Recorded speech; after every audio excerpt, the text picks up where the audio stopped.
La guerra de Vietnam no fue solo un conflicto armado.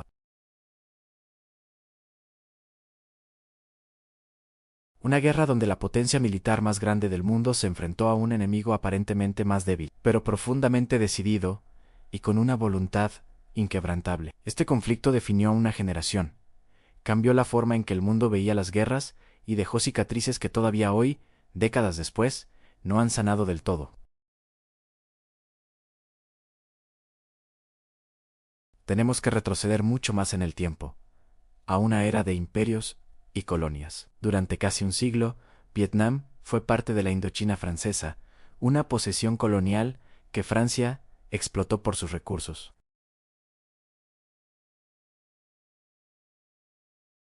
Francia intentó con todas sus fuerzas recuperar el control sobre Vietnam, pero se encontró con una resistencia feroz. En el norte del país, había surgido un poderoso movimiento independentista, liderado por una figura carismática y decidida, Ho Chi Minh, inspirado por ideales comunistas y un profundo nacionalismo.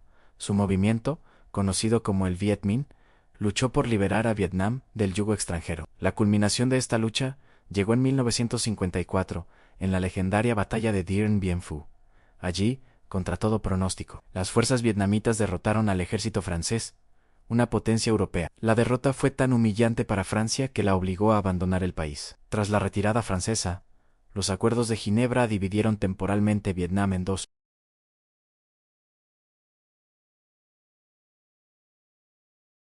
Al sur, se formó un gobierno apoyado por las potencias occidentales, principalmente Estados Unidos, con capital en Saigón.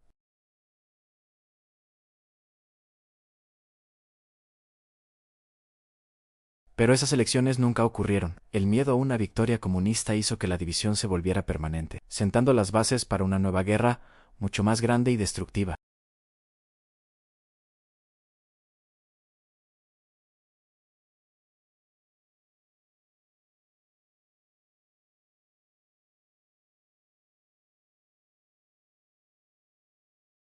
Cada bando veía al otro como una amenaza existencial. En Washington, dominaba la llamada teoría del dominó. La creencia era que si un país caía bajo el comunismo, sus vecinos seguirían el mismo camino, como una fila de fichas de dominó. Vietnam se convirtió en la ficha clave de esta teoría en el sudeste asiático.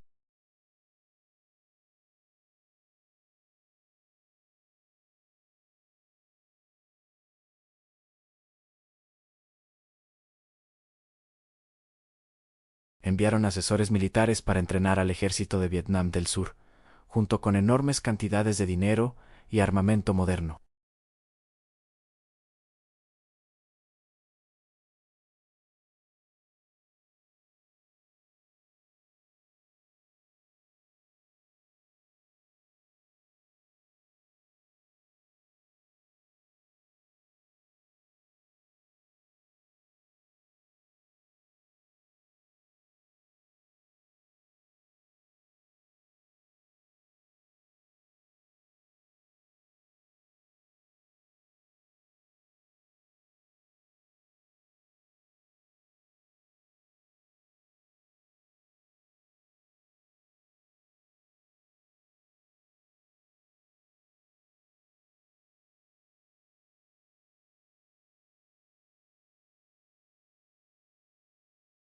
Poco después, los primeros batallones de combate estadounidenses desembarcaron en Vietnam. La guerra, para Estados Unidos, había comenzado oficialmente. Lo que nadie imaginaba entonces era que se convertiría en la guerra más larga y divisiva de su historia.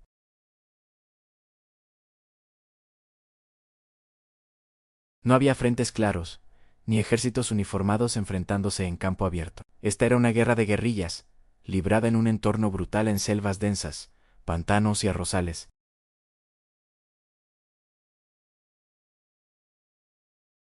Se escondían en la selva, utilizando una vasta y compleja red de túneles subterráneos para moverse, almacenar suministros y tender emboscadas.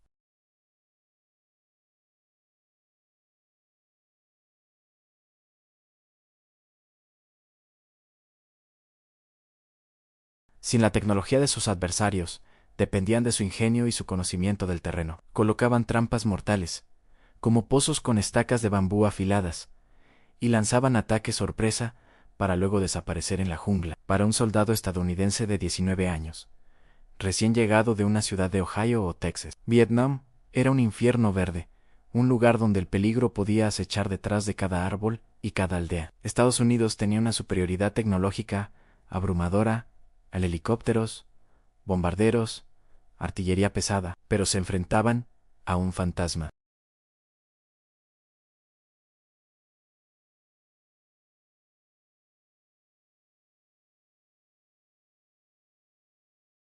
Lanzaron una de las campañas de bombardeo más intensas de la historia, la Operación Rolling Thunder, arrojando más bombas sobre Vietnam que todas las que se lanzaron en la Segunda Guerra Mundial. Para destruir la cobertura que ofrecía la selva, utilizaron armas químicas y incendiarias a una escala masiva. El napalm, una gasolina gelatinosa que se adhería a la piel y causaba quemaduras terribles, se convirtió en un símbolo del horror de esta guerra. Y luego estaba el agente naranja, un herbicida extremadamente tóxico que se roció sobre millones de hectáreas de bosques y cultivos. El objetivo era defoliar la jungla para exponer las rutas de suministro y las bases del Vietcong.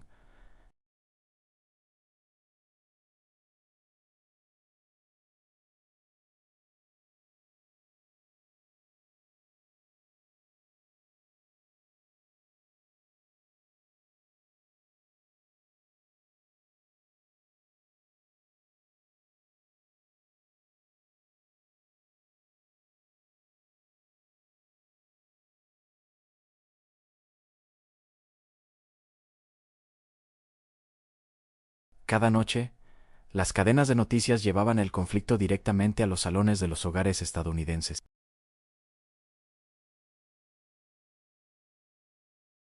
Eran imágenes crudas y sin censura, soldados jóvenes y asustados, ataúdes cubiertos con la bandera estadounidense llegando a casa, aldeas en llamas, civiles heridos y muertos. Por primera vez, el público podía ver el verdadero rostro de la guerra, su brutalidad y su costo humano.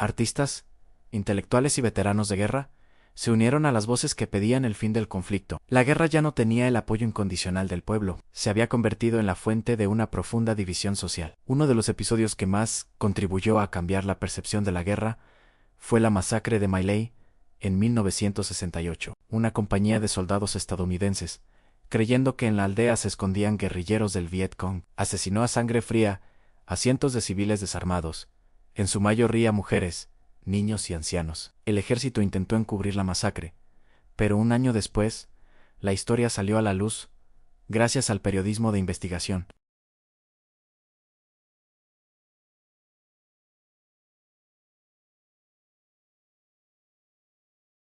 La confianza en el gobierno y en los líderes militares se desplomó. Vietnam había perdido su justificación moral a los ojos de muchos. A principios de los años 70, Estados Unidos estaba política, social y militarmente agotado. La guerra se había convertido en un pantano del que no sabían cómo salir, con más de 58.000 soldados muertos y sin ninguna victoria clara a la vista. La presión para poner fin al conflicto era inmensa. El presidente Richard Nixon comenzó una política de vietnamización que consistía en retirar gradualmente las tropas estadounidenses y transferir la responsabilidad de la lucha al ejército de Vietnam del Sur. Finalmente, en enero de 1973, se firmaron los acuerdos de paz de París-Sancé, acordó un alto el fuego y la retirada completa de las fuerzas estadounidenses. Para Estados Unidos, la guerra había terminado, pero para los vietnamitas, la lucha continuaba. Sin el apoyo masivo de su aliado, el régimen de Vietnam del Sur se debilitó rápidamente. En la primavera de 1975,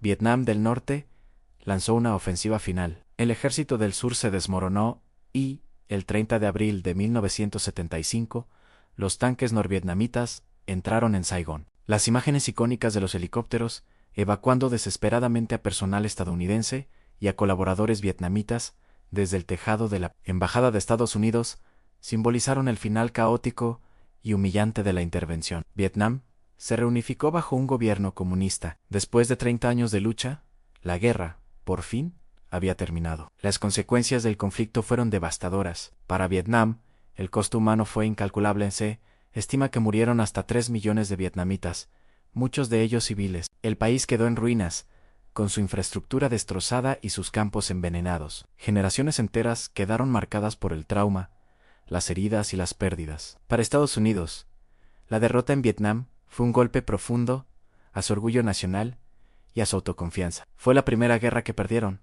y dejó un trauma conocido como el síndrome de Vietnam, una profunda desconfianza hacia el gobierno y una aversión a las intervenciones militares en el extranjero. La guerra cambió para siempre la política exterior y la estrategia militar de Estados Unidos. La guerra de Vietnam nos dejó lecciones históricas fundamentales. Demostró que la superioridad tecnológica y militar no garantiza la victoria, especialmente contra un enemigo motivado por el nacionalismo y la ideología. Nos enseñó el enorme y terrible costo humano de las guerras ideológicas. Y sobre todo, nos mostró el poder de la opinión pública y de los medios de comunicación para cambiar el curso de un conflicto. Vietnam no fue solo una guerra, fue un punto de inflexión en la historia del siglo XX. ¿Crees que la lección de Vietnam ha sido aprendida en los conflictos más recientes?